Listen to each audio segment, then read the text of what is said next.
Good evening, everybody, and welcome to another edition of the Sports Exchange. And yes, it looks a little different because Mr. Scott Motor City Madmouth is busy watching his Detroit Red Wings playing the Tampa Bay Lightning on the last game of the season over in Tampa. Luckily for him, it's not as wet as it is over here on our side. Fort Lauderdale is flooded, airport closed, and everything. Well, we have a great show lined up, but first I'm going to introduce my guests as there should be no surprises because they're regulars on our show.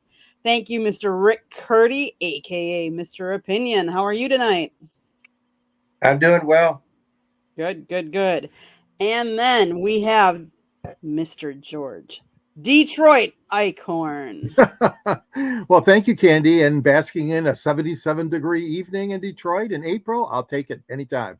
Wow, that sounds balmy for you guys this time of Yep, year, right? for sure. Okay, well, there's so many things to be talking about. I mean, there's NBA, there's NFL news, there's MLB, there's NHL. Let's start off with a good start, just like the Tampa Bay Rays. They have won their 13th straight to start the season to tie the modern MLB record.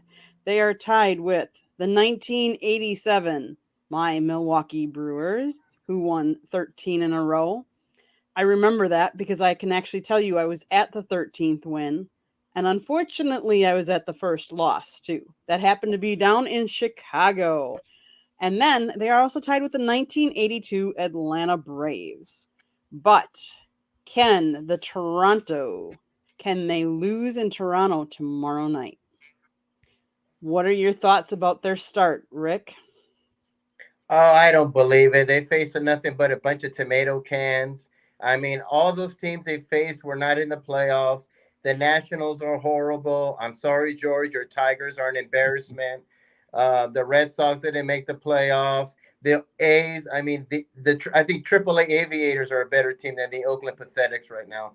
So I'm not buying what Tampa is doing right now. I want to see them face a better team like the Blue Jays or even the Twins, who are to a surprise start as well. I'm not believing it. And to Tampa fans out there who get upset with me, go and sell out a game. The attendance is pathetic there. You cannot sell out a playoff game. You cannot sell out a World Series. This team is on a historic pace, and you still can't sell it out. So you know what? Show some fan support first before you go after me. Okay, George, your thoughts. Well, I do agree with Rick about the opposition has just not been there. And until they face Baltimore, the Yankees, and Toronto, their own division opponents, I'm kind of holding out my observation about them. But it is a terrific record that they've started out with. My God, uh, 13-0. They did have 21,000 today, Rick. I know not a sellout, but they Wow. for a day game that's pretty good for them for a weekday day game. 21,000. But they've been doing it. I mean, this franchise is as crappy as they play in the stadium they play in. I mean, it's been unbelievable what they on a shoestring budget, I call it, what they've been able to accomplish. And no matter if they're bad opponents or not, they're still winning these games. So hats off to them. I mean, I think this is going to be one of those streaks that perhaps we'll have an asterisk by it because of what Rick said, but all due respect, I mean, they're playing very, very well ball right now, hitting and pitching. And yeah, they swept the Tigers, which is ridiculous because the Tigers, okay, as you guys know, and most of our listeners know, train in Lakeland, Florida, which is not far from Tampa Bay, okay? So they saw plenty of Tampa Bay in this spring training exhibition season. So one would think, and the Tigers didn't have to fly back to cold Michigan to open up the season. What really grinds me is they couldn't scratch out one damn victory over Tampa when you got those positive conditions that you're not traveling very far to open the new season. So that really broiled me, the fact that the Tigers couldn't even get one win out of Tampa. But now, like you said, the other teams too, Oakland, Boston, etc., nobody's been able to beat them so far. I don't know. And Candy, congratulations on that little part of your history that you Thank saw you. the number 13 in Milwaukee and then you saw the first loss. That's very interesting. Yes, yes, that was a historic team. The '87 Brewers, and I'll never forget those. But and George, I what I would say too is this year you would think the Tigers have a little bit extra to play for, knowing that Cabrera, that's his last year, that you would want to, go out swinging and, winning and on top. I mean, are they going to be a playoff team? Probably not, but better. I would have thought they'd be better competing than. Yeah, I do too. But hopefully they'll be able to turn it around a little bit. Okay, so I have a question for you guys. I asked this last night and they didn't know. So I don't. If you listen to the show, you're gonna know. Do you know? So the Marlins hit for They were the last team to hit for the cycle. Do you know who has the most cycles that they hit for in their career? Oh, you mean the player or the club? The player. I'm going to say Rod Carew. Okay, Rick, you got a guess? I think I saw it and I can't remember. I'm going to say Alex Rodriguez. It is none other than Babe Ruth. Ah. Oh. Yes. I just had to throw that in because, you got to get the Babe in there every once in a while, right? Yeah. Wow. Exactly. Yes. Okay, so let's switch sports. Let's go over to the NBA. Morant. We all know of some of his troubles. So last year he had a pickup game at his house with some young, less than 18-year-olds. Well, there was an incident there, and one of the young boys, who was 17 at the time, is claiming he was beat, and there was a little bit more to the whole story. So they've filed a lawsuit. Of course, in the society today, a lot of people are a little money hungry, right? Well, when he turned 18, they refiled and changed it because now he's no longer a minor. And all of the details are supposed to be sealed. Well, Morant decided to go and counter sue because it's not all details are being leaked. Tell me what you guys feel about the lawsuit that Morant countersued. Who goes for me? George, we'll start with you this time. Well, Morant, he's bad news all the way around. I'm sorry about that. And the fact that even with the discipline that's been handed down by the Silver, the commissioner, it's still not enough. And the fact of the matter is that this kid was underage, like you said, 17 at the time. You just don't do it. I don't care if you're a pro athlete or you're a pro tennis player or you're a lawyer or you're a newspaper delivery man. You just don't toss punches and allegedly beat up on people like that, especially if your name is Morant. I don't like it. I'm not a favor of the lawsuit, the counter lawsuit, as soon as the kid turns 18. I don't like that either.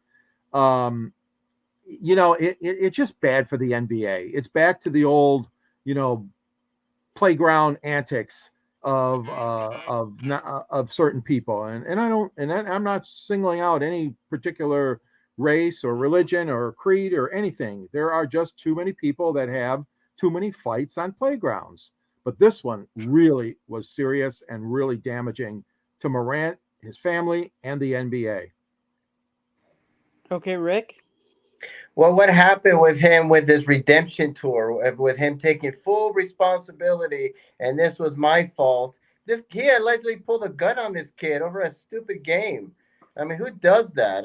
You have to be like some kind of punk, some kind of thug, or someone in a gang or something like that. So, and I'm so disappointed in him because I thought he had his head on straight. I said, finally, a face of the NBA someone could look up to.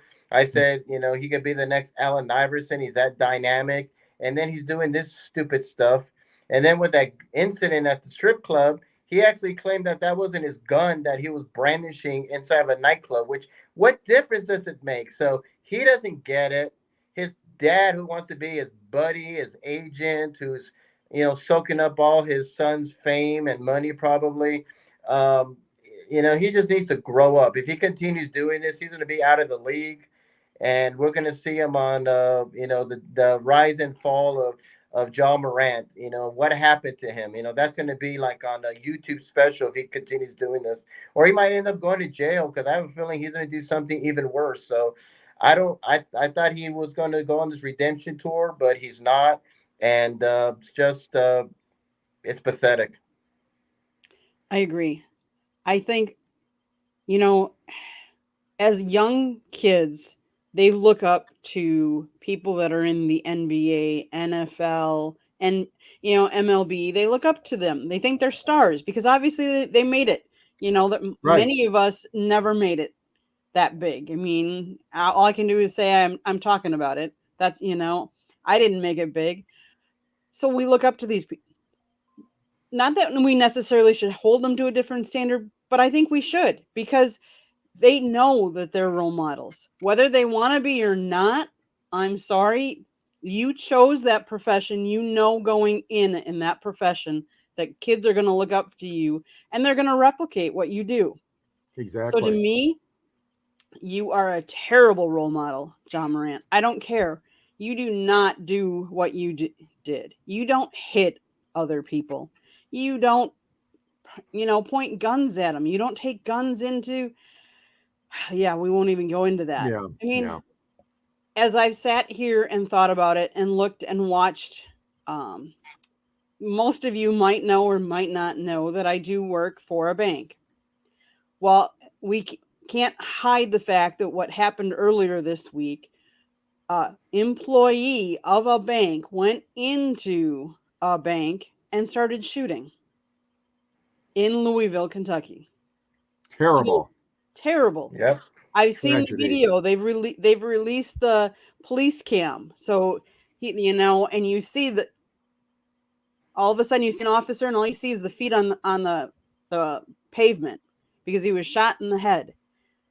Where is it going to stop? I mean, if what kind of what are we telling our young people if NBA players can start, showing guns and stuff like that, and now we have all these mass murders. I think I heard last night the figure was 178 mass murders so far this year. Yeah. In the United States, that's horrible. That's That's horrible. unbelievable. Where Yeah. is it going to stop? When's it going to stop? Yeah. What And do we like need? you said, yeah. I was listening to one of the doctors that has treated all of these people, and he's like, I'm not telling anybody what we need to do, but I'm just saying we need to do something because he goes it's getting disheartening that even the doctors are getting so worn out and they're tired because all they're doing is trying to fix people that are getting shot up and this and that. He goes, it's not the usual doctor visits, and the usual people accidents coming into ERs. He's like, we're getting burnt out. This society better be careful because I don't know what it's going to come to, but it's not going in the right direction. No. Okay, I'm off my soapbox. So let's reel it back in. No, I'm not going to go to fishing because I'm not a fisher woman. Let's start talking about our favorite NFL team, the Commanders. Mm. They are for sale. Dan Snyder bought this team in 1999 for $750 million. He is about to sell them for $6.05 billion. The interested party, is it Jeff Bezos, like everybody thought, from Amazon? No, he doesn't want any part of this.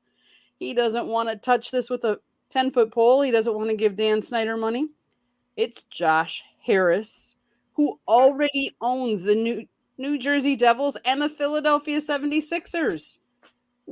How crazy is that?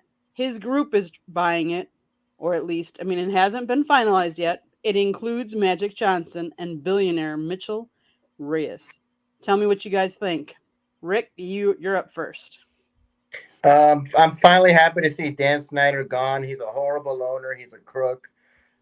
He's just done some horrible things. All these emails get leaked out, and He's just a shady business con man. So I'm glad he's gone. It's sad to see the Redskins. It's sorry because when I watched the Redskins with Joe Gibbs, they were a fantastic team, Super Bowl, and they have been nothing but a joke under Dan Snyder. He's a meddling owner. He's a terrible owner. I'm glad he's gone, and I hope this Harris fellow. I don't know much about him, but he owns other teams, so that's good. Hopefully, he can be one of these owners that just gives the money out and just stays away from all the drama. Let them do their job. And it's good to see Magic there. So it's good to see another owner who has experience in sports. And hopefully the Redskins can get back and maybe be a playoff team or go to a Super Bowl. But under Dan Snyder, they've been absolute complete joke. It's very sad to see that. But hopefully they'll be back to being a contender. So I'm happy for the fans of Washington because now they got a new owner and hopefully he can steer them in the right direction. George, before you get your Yeah. chance, I just want to say the franchise has had a record of 164, 220, and 2 during Dan Snyder's tenure, making the postseason 6 times. They have never made it past the divisional round during that span. It doesn't surprise me, Candy. And like Rick said, I mean, they've been bad for such a long time. He's owned the club for 24 years.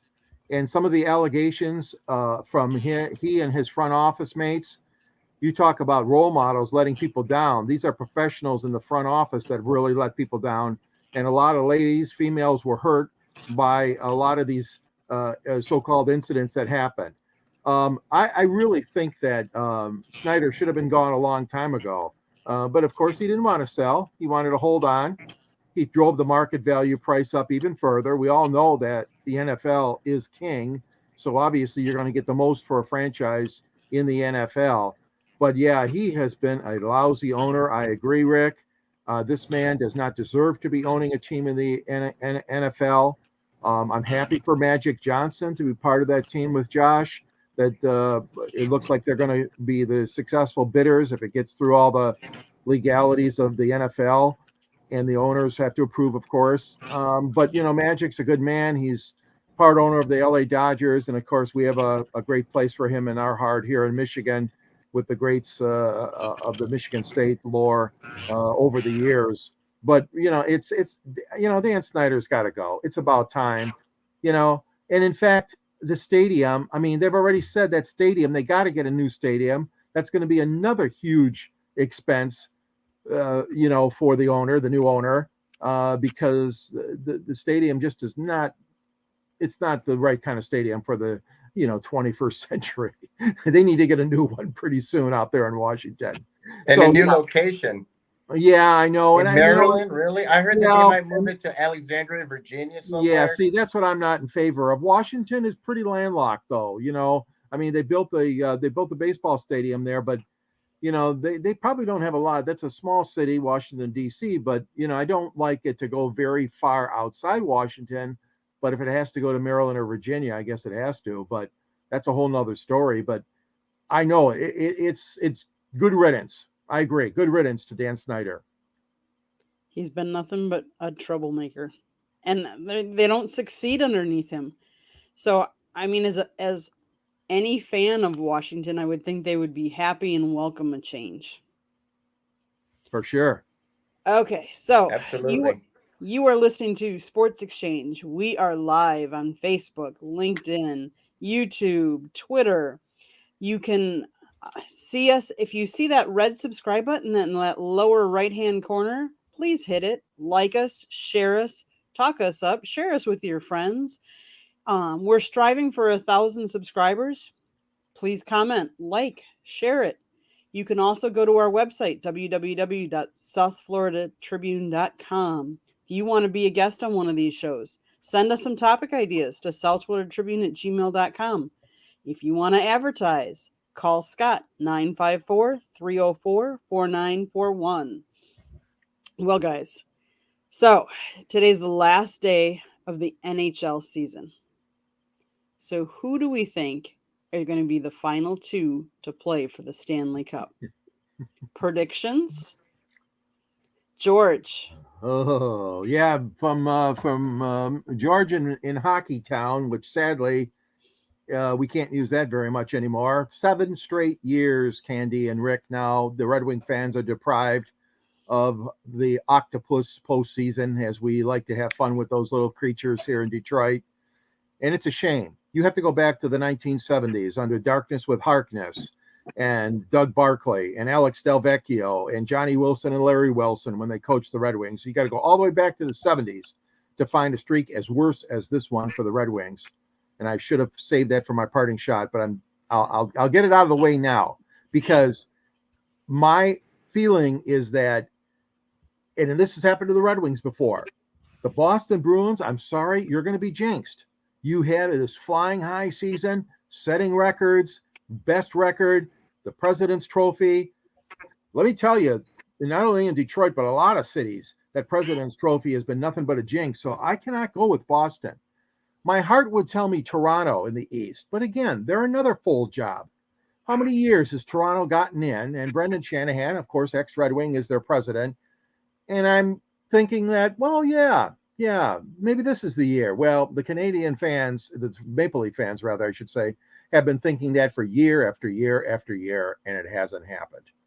So this is a real tough situation because there's no Pittsburgh, there's no Washington. Tampa Bay, I would find it highly unlikely that they can make it 4 straight Stanley Cup finals. So I'm going to go with Florida in the East, and in the West, I am going with Las Vegas. They are having another good year out there. I know Seattle is too. And, there's other teams in the West too. Again, if I was a Kenny Holland fan, I might have Edmonton as my dark horse because I am a Kenny Holland fan and he's done a good job riding into that situation. But so I'm going to go on the limb. I'll say Florida against Vegas.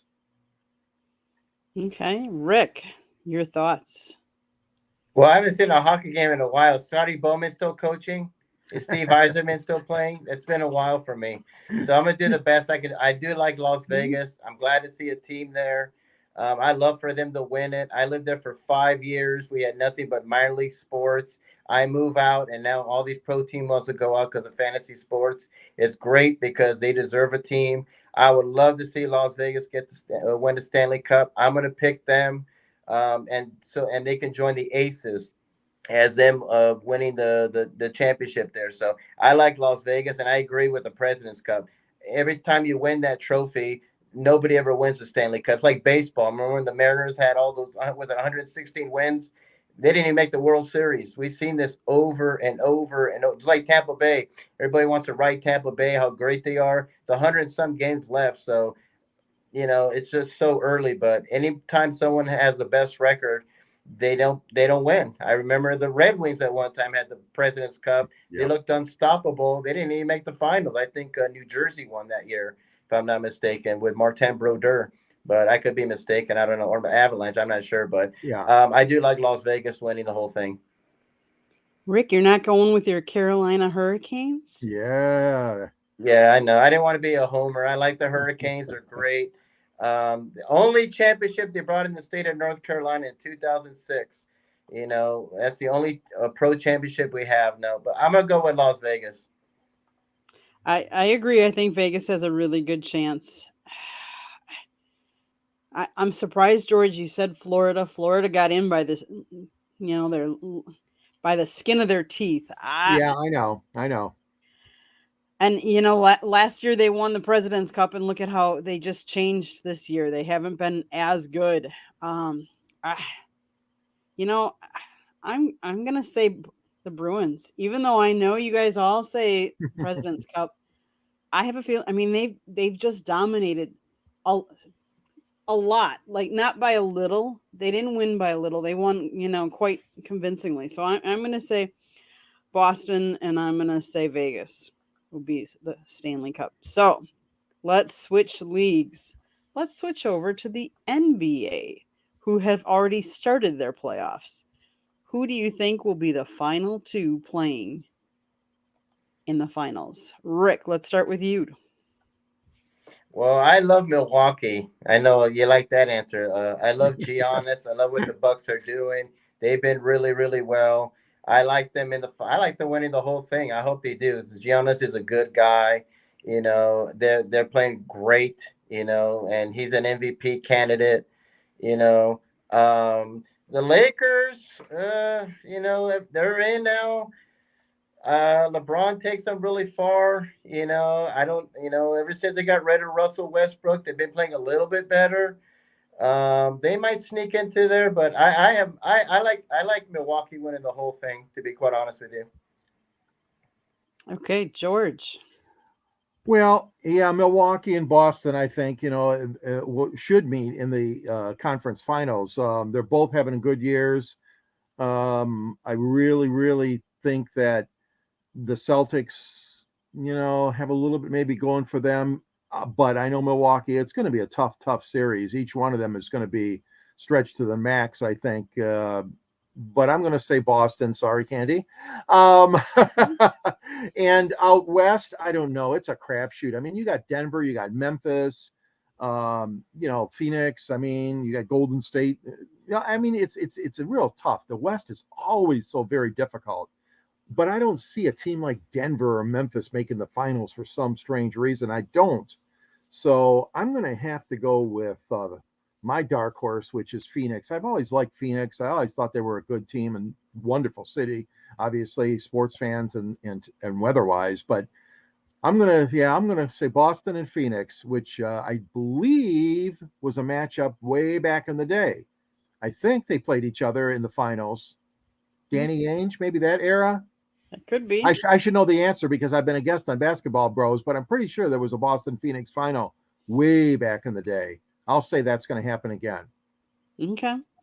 Well, the only thing I'm going to say is I hope Boston isn't there, but we have seen where cities have taken multiple sports, different sports to the finals. So if I'm thinking Boston's going to make it in the NHL, I'm still not going to predict them from the NBA because I can't go against my Milwaukee Bucks.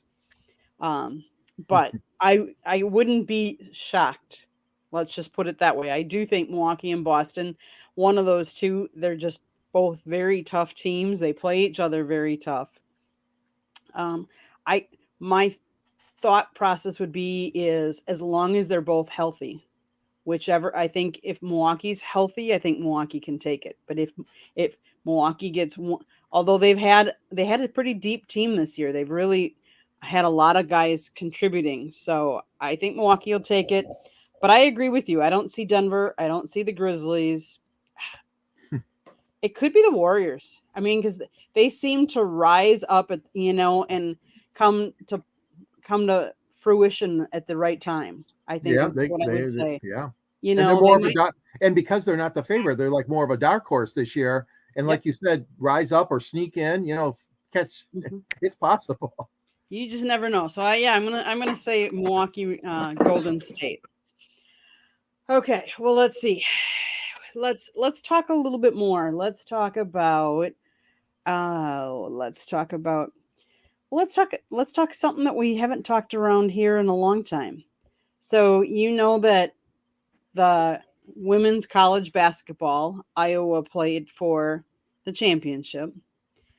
Let's talk about their ticket sales for next season. They had so many requests that they had to stop selling. What do you think about that, Rick? That's pretty awesome. Women's college basketball is really on the rise. We had two great championships. LSU won, and of course Connecticut won. Caitlin Clark has proven to be a superstar in college. Um, and I'm no surprise, that demand's there because she's probably one of the greatest college players of all time, and probably go number one in the draft next season. So no surprise. Iowa just took everyone's imagination, and she's a dynamic basketball player. So usually when a team is successful the next season, people want to jump on that bandwagon and get those tickets. So no surprise. George, what do you think? Well, I agree. I mean, college basketball for the women is very much on the rise.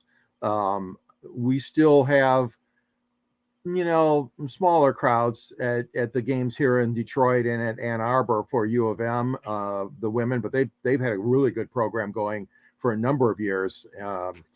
But I read an article recently. It's interesting that a lot of people that want to see the promotion of women's basketball to even higher levels are frustrated. And that's because the NCAA puts it on the same weekend as the men's Final Four.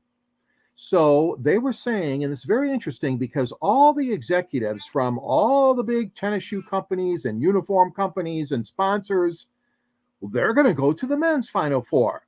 Now this year they could have very well commuted, with Texas being the host, but that's very unusual. And you never see, until now, we have never seen them take a big, bold gamble, and that would be to put it in a football sized stadium like the NCAA does for the men. Now, that would be a huge gamble. And I only say that because you have that many more tickets you must sell. And yes, Iowa and LSU and other teams like that caught the imagination, I think, of America this year with the great women's tournament.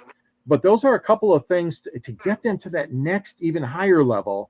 They're going to have to separate the men's and the women's from the same weekend. And I know it's not easy because it's all about academics. It's all about television, where it's going to fit on the sports calendar and all that.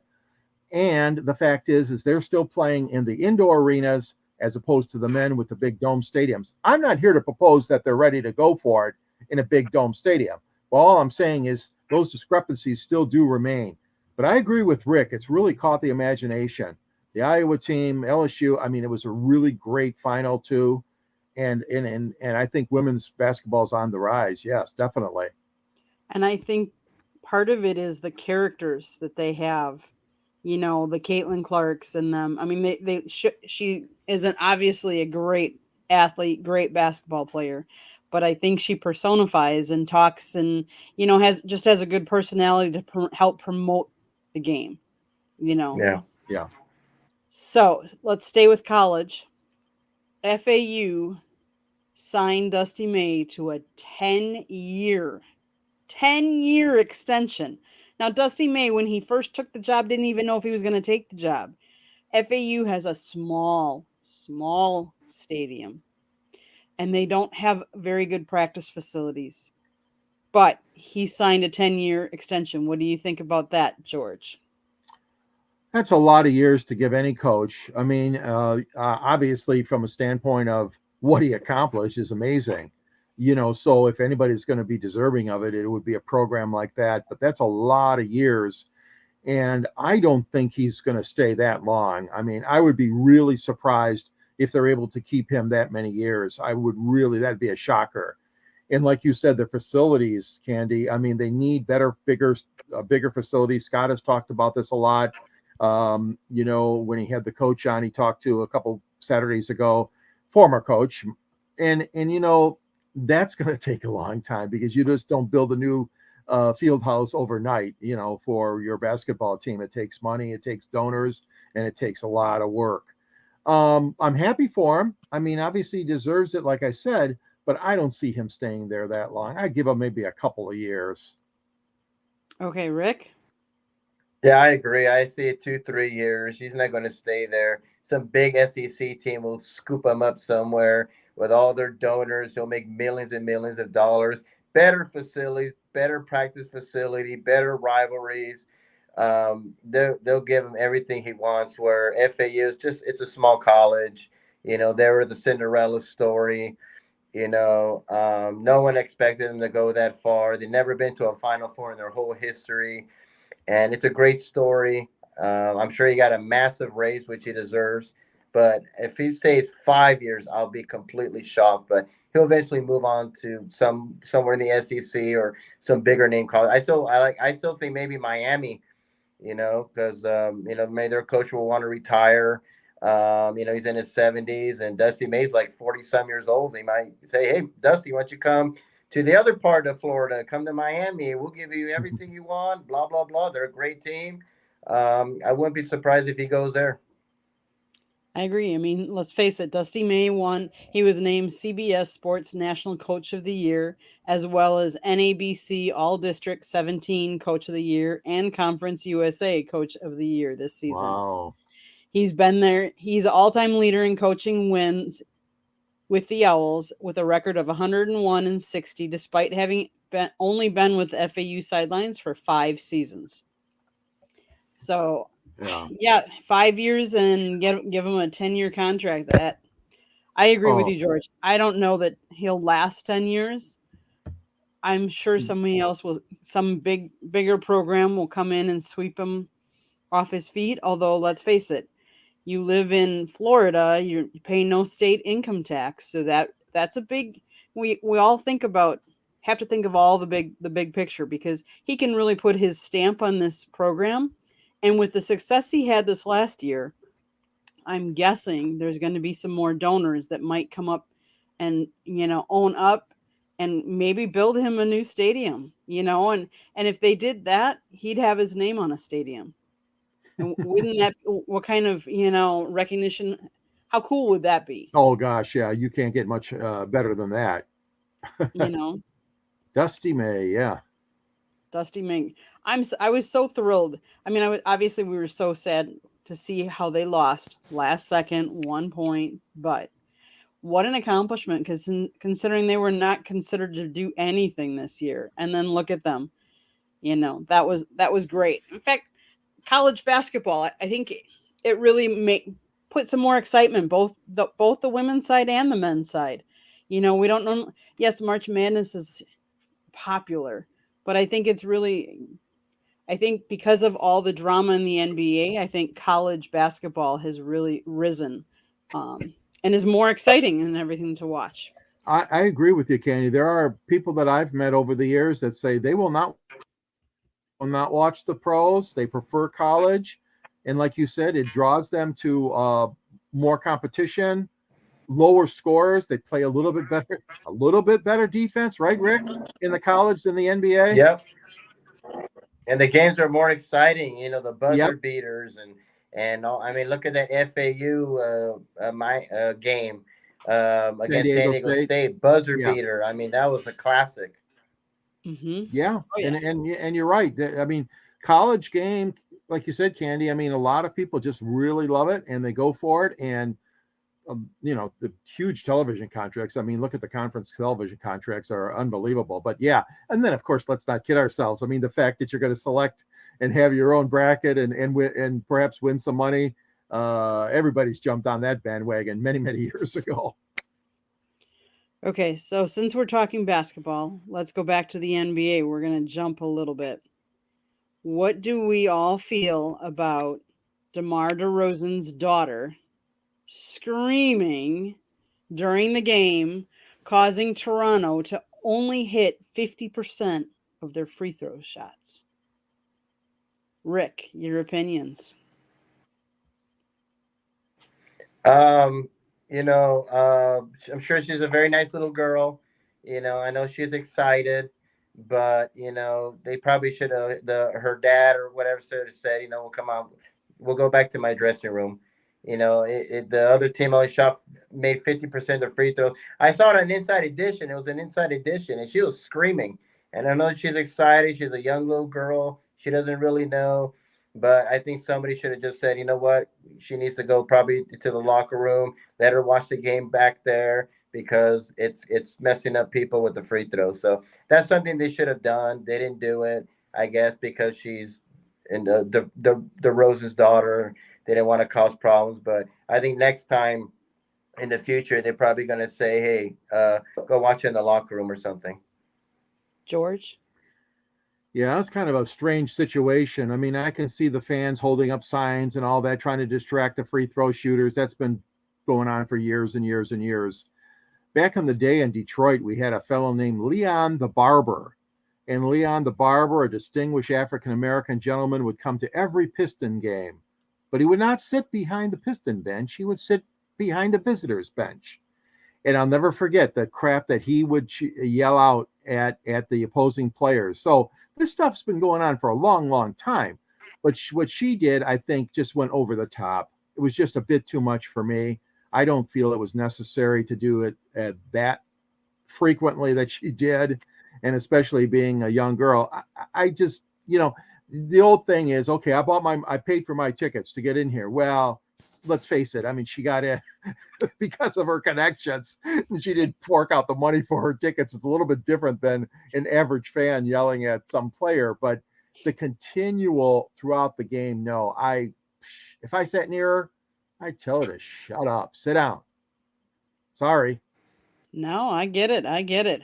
Okay, well, it's that time of the program where it's time for parting shots.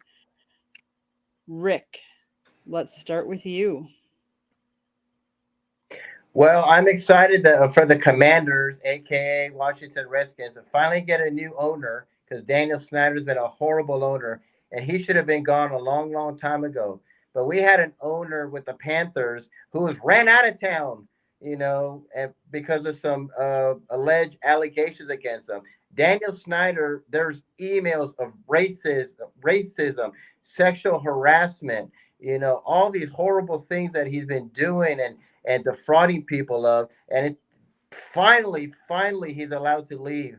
But yet, Jerry Richardson, who brought the NFL to Charlotte, who had a statue of him. If it wasn't for Jerry Richardson, Charlotte would not have NFL. And that guy and the owners had no problem running him out of town because of some articles written about him during in the Sports Illustrated. And unfortunately, he passed away not too long ago. He had Parkinson's.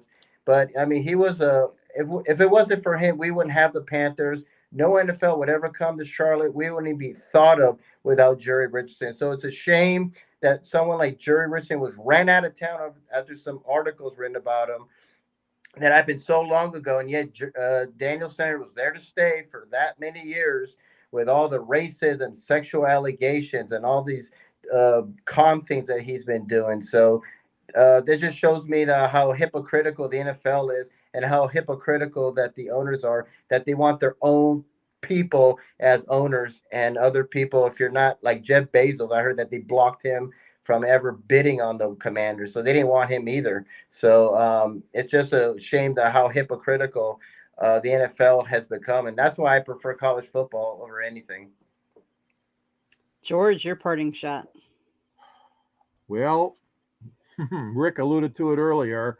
My pathetic Tigers starting out the season 2-9, finishing a 3-game series in Toronto tonight before they come home and play the San Francisco Giants. I think it's time that we take a look at AJ Hinch, really. I mean, we brought this guy in with such high expectations from the Houston Astros. We know about the cheating scandal. Tigers still wanted to sign him. He made a bunch of coaching changes in the offseason. They made a bunch of trainer/medical department changes over the offseason. The roster was tweaked as best they could. Of course, they didn't really spend any money on anything. But what the heck is going on? They are just, Detroit's a good baseball town. They really are. We're not as good as Boston, St. Louis, and Chicago and some of those cities. But I want to tell you, this has to be the worst that anybody could imagine start for the Detroit Tigers this season. Injuries are piling up. You still got Cabrera there, and he's taking up a spot, not every day, but he plays every other day, so to speak. And actually, he's had a few hits this year. So the rest of them are doing terrible. Scope, Baez, all these guys. Right now, it's a really bad situation.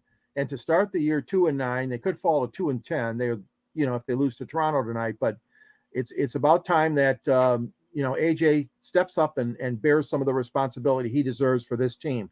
Fundamental, stupid plays, not hitting the cutoff, stranding runners trying to take an extra base, getting thrown out, flailing at these pitches at the plate. We were all told that the Tigers were going to throw strikes and they were going to hit when strikes are thrown, from the batting standpoint.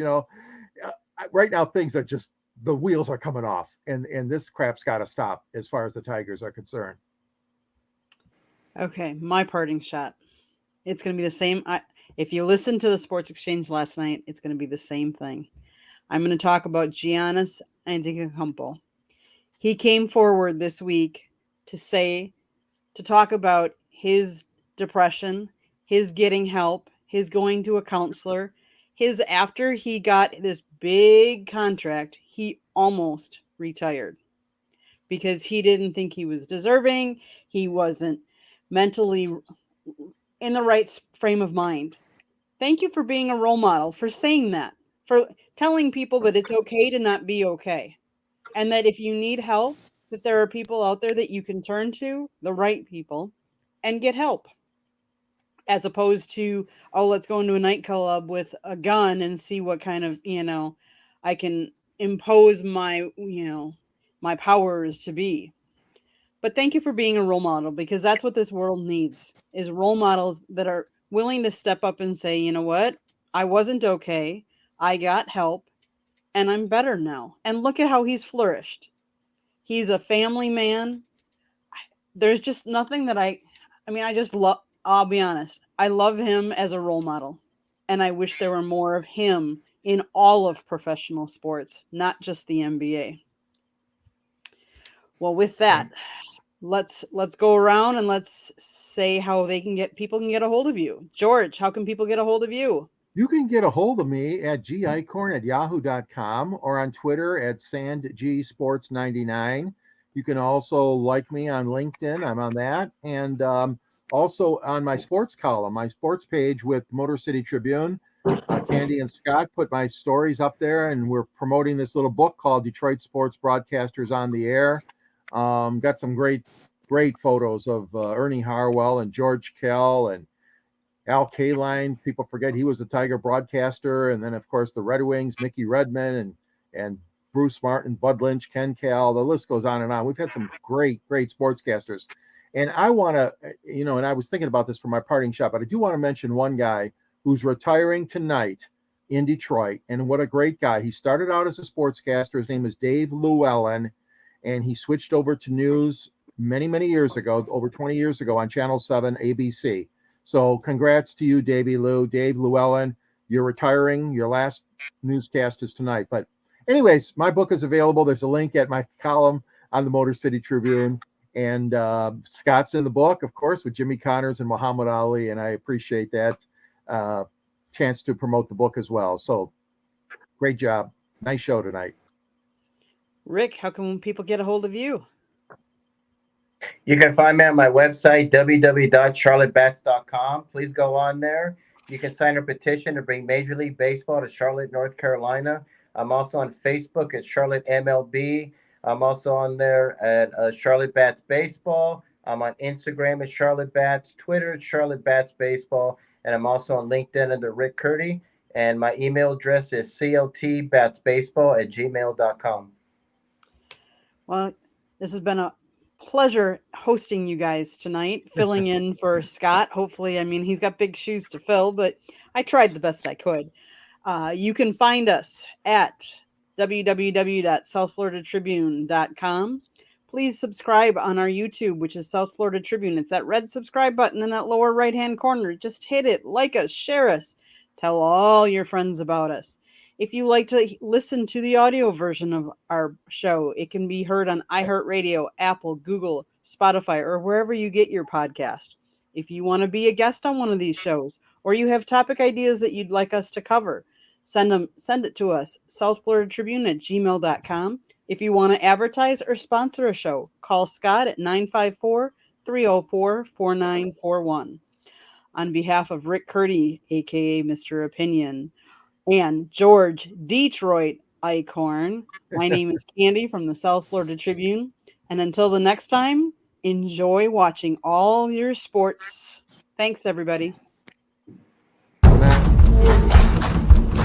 Good night.